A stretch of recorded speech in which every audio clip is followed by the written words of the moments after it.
Well, no, not exactly. No, not brassed off. It's just the I think it's the association of this Dalek question. You know, this mechanical, mobile object that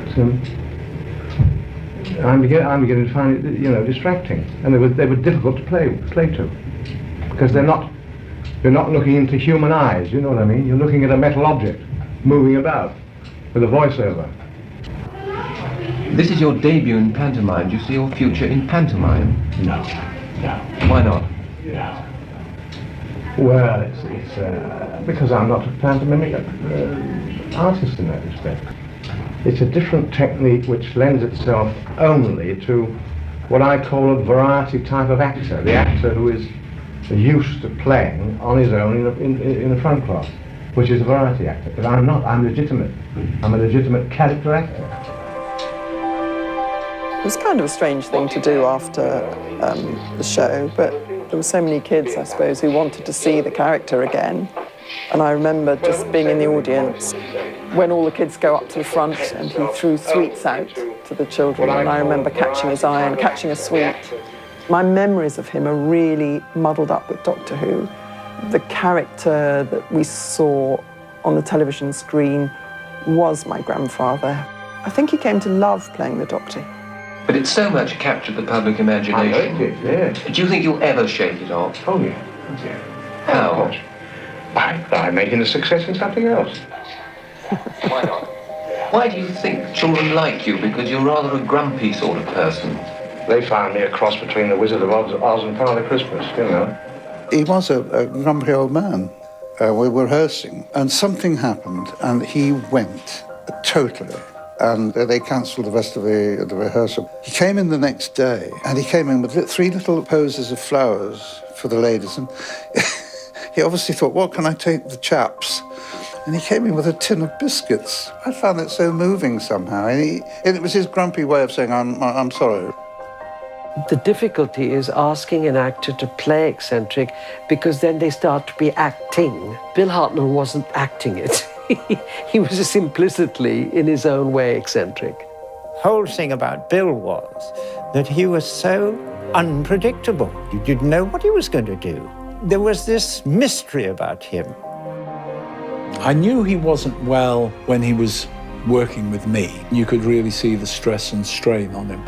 I discovered later that he had really been suffering from something which caused him to have memory loss. I was very sad that he left the show, and that must have been an absolute body blow to him. Oh, so you're my replacements.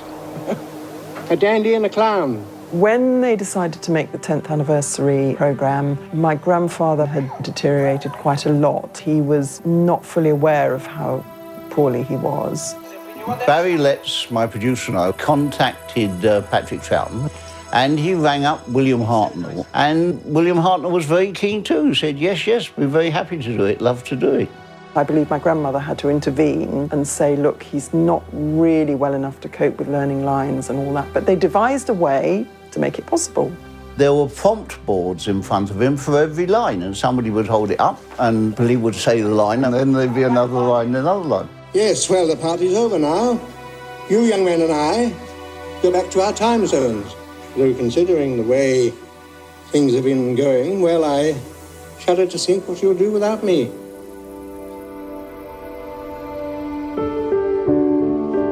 I think Doctor Who gave him the opportunity to spread his wings, to be childlike and to expand and to play around with the eccentricity and the wonder of it all. And it's clear that he actually loved it. The funny thing to think of is that up until the point Patrick Troughton took over, there was only a Doctor. He is the original. The legacy of the way that he established the Doctor is still with us. Absolutely nobody else has been anything like him. A magic, a mystery. You're never quite sure what was going to happen next with him. Those of us who watched him over those first 3 years, even though he was grumpy and rather distant, he was still, our Doctor.